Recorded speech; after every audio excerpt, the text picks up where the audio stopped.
Welcome back to the Glint Standard. Today we're going to be talking about 5 things we would never do in digital advertising.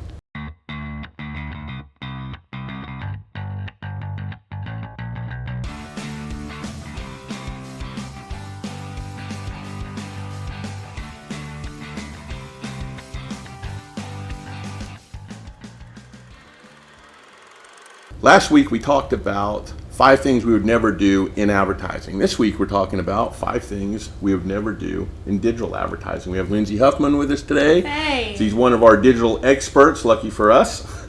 Going to go through some of those things. And the 5 things that we're going to go over first, I guess not first, the 5 things we are going to go over are we will never blend the brand. We'll never use someone else's content without licensing or approval. We'll never assume our audience is everybody. And number 4. We'll never use something that works against the algorithm. How am I not remembering these things? It's crazy. And then number 5, we'll never lose sight of the brand voice. So let's jump on number 1, blending the brand. Okay. What we're talking about there is we don't really want to blend the brand with everybody else. Right. And I liken this to digital has become so far now Yes. that liken it to an old newspaper where you really had to have a great headline, Yeah, a great absolutely. image, something that's going to draw you in against everybody else. And digital's kind of become that landscape. It's a massive neighborhood now across the Right. world. Yeah. So how do we stand out? Yeah. So part of that, not losing the brand in with everybody else, is really Yeah. got to stand out now. Absolutely. You don't want to get lost in the noise, is another way of saying that. Yeah. Yeah, that's a really good way to say it. So that creative approach to what you say and how you say it can become just that little edge or that little difference that makes you more successful than everybody else. Absolutely. How would you, I mean, if we're talking about that, right? Like, what do you think is the key to making a brand stand out? I think you have to know the brand standards are one. Okay, You have sure. consistency, obviously, Guidelines, in yeah. color, fonts, and things like that. Absolutely. But are they typically having a lot of fun with their headlines? Or do they have a lot of personality in their brand? Yeah. Are they very straight about, I'm the low-cost leader? Right? Yeah. You continue to align with that versus putting something up and just listening to AI or certain algorithms that will tell you do it this way because it's Right. successful for everybody else. That's a great starting point, but the difference is being able to take it further than that. Yeah, absolutely. So. That's such an interesting, I think, topic because it's really easy to want to copy what other brands are doing that's working well, but being able to like find your own voice and doing it consistently in a way that is unique to your brand, I think is actually really tricky. And so once you can nail it, it helps. Yeah, so I agree with you in that. There's a lot to it. That's why you're here Yeah. today.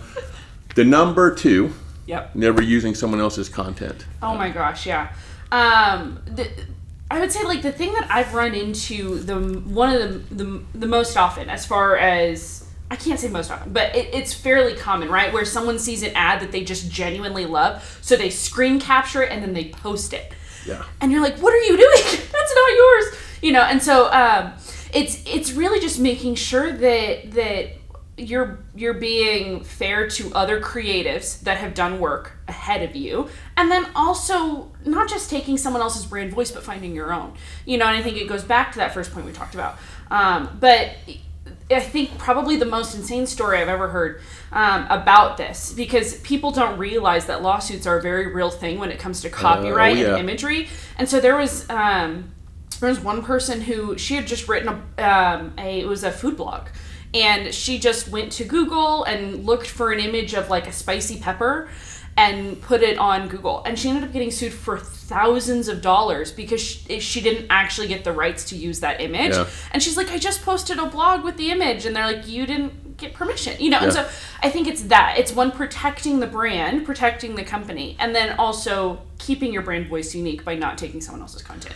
Well, the side of it too is talent goes into making content. Oh, yeah. And that's what people lose sight of. It may be the most awesome pepper in the world, and that's why you picked it. Right.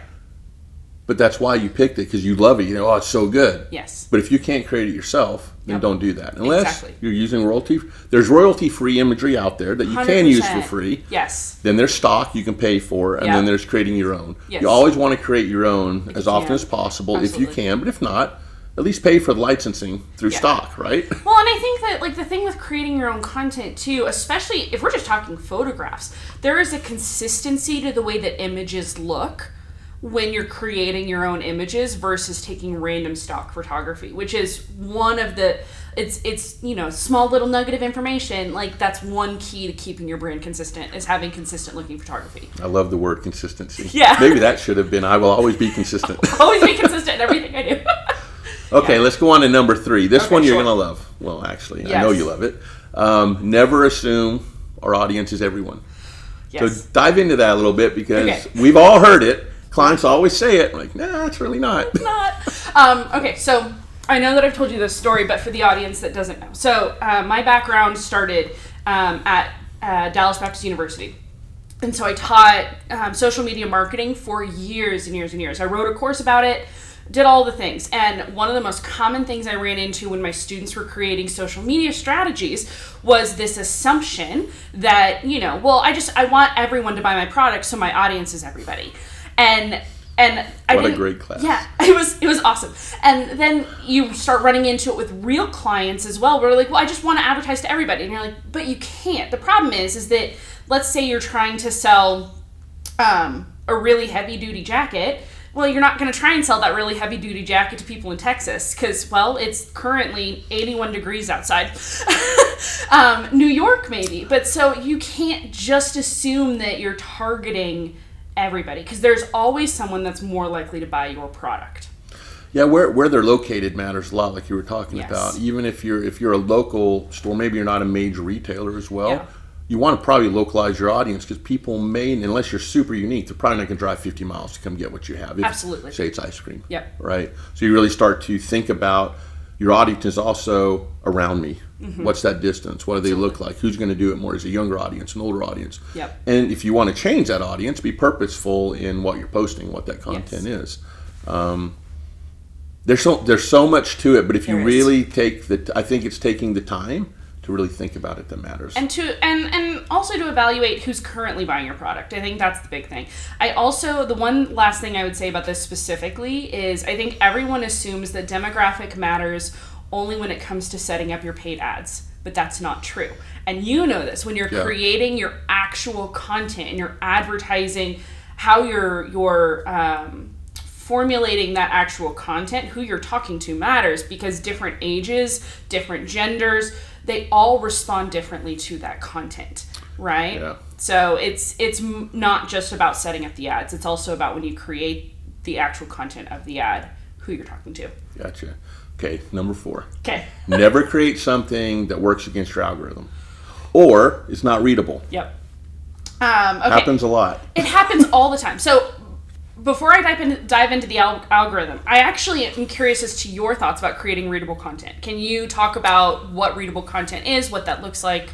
Yeah, the easiest way to generalize it is, if you're driving down the road and you see a billboard. Yep. And you're heavy traffic. Yep. Or there's no traffic, so you're doing 80, 90 maybe, depending on where you are.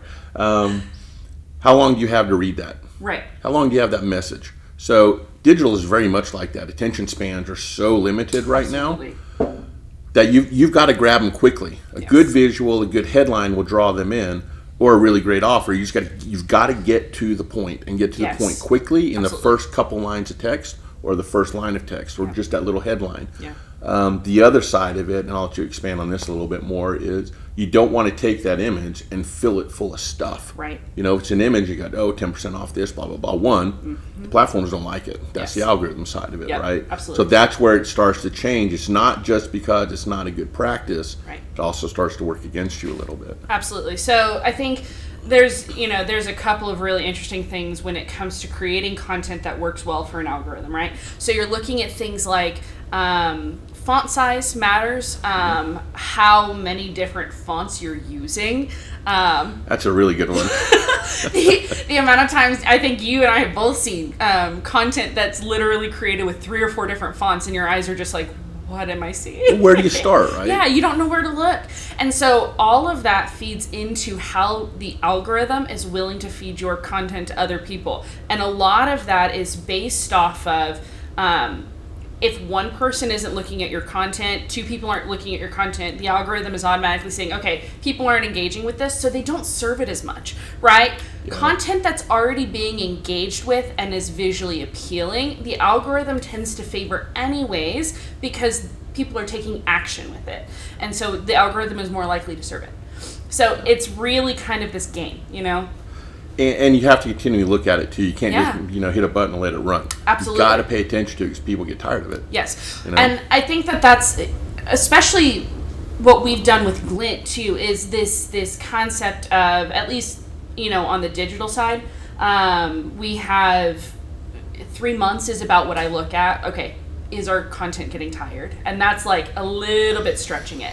I tend to just watch it very regularly, and then if we notice that even at that 2 to 3 month mark, it's not functioning, I'm like, hey Craig, we got to change. What do we do? Up. Yeah, we got, because this isn't working the way we want it to. But I think that you can't just assume that after 1 month it's not good, because sometimes the algorithm takes time to work. Time. Yeah. Mm-hmm. Okay, number 5. Yeah.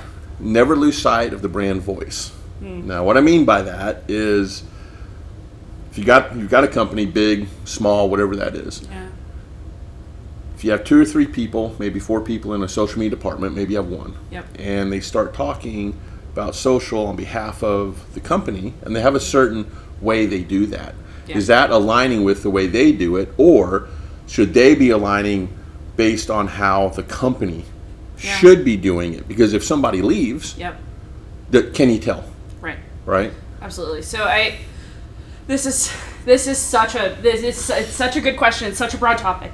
I think that the one thing I would say, best practice, would be for having a content creation schedule of some kind, having people reread what's being written versus just randomly posting, right? That gives more eyes on the content to help adjust that voice.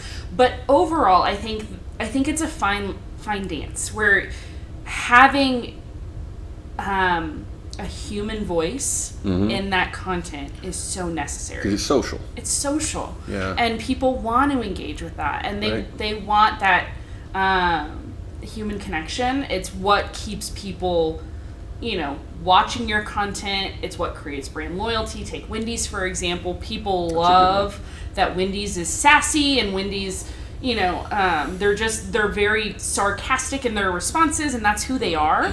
But if that social media manager ever leaves, then they're kind of stuck in this bind where they have to find someone who has that same quick wit, And so I just think it's such a fine dance. And as a company, you have to decide how you want to approach it. Working for Dallas Baptist University for so many years and creating social media for them for so many years, we had to be so cautious with our brand voice. Yeah. Because you're a Baptist university, you're a university, and so there are so many caveats to that, whether it's political, whether it's making sure that your grammar is 100% on point all the time. That's a really good one. Yeah. It becomes this fine dance where you have to maintain that consistent brand voice. And I think it's just a complicated decision that your organization has to make as a unified front. Yeah, and at the end of the day, you have to make the decision. Yeah, neither one's right or wrong. Exactly. You just decide and then stick with it. And if somebody goes, don't go silent for 4 months. Right. Absolutely. And don't assume that the social media is just being taken care of. That's really, really, that's really good, actually, because a lot of people do. Yes. It's fine. We got somebody on it. You got to pay attention to it. Yeah. And if that somebody is an intern and that intern is no longer there, then maybe you forgot that it fell through the cracks and then you go silent again. And that does happen because people don't think it's as important as it is. Right. So it falls to the low people on the rung a lot of times, but there's a lot of talent on social. So. Absolutely. Yep. So there you have it. The 5 things we would never do in digital advertising. We'd love to hear your comments. What are your things you would never do? Drop us a note, a comment. You can also reach us at agency@theglintstandard.com. Thanks for joining us. Thanks, guys. Please give us a thumbs up below if you like this episode, and feel free to leave us any questions or comments you may have. To check out our past episodes, do so here. Subscribe to our channel below.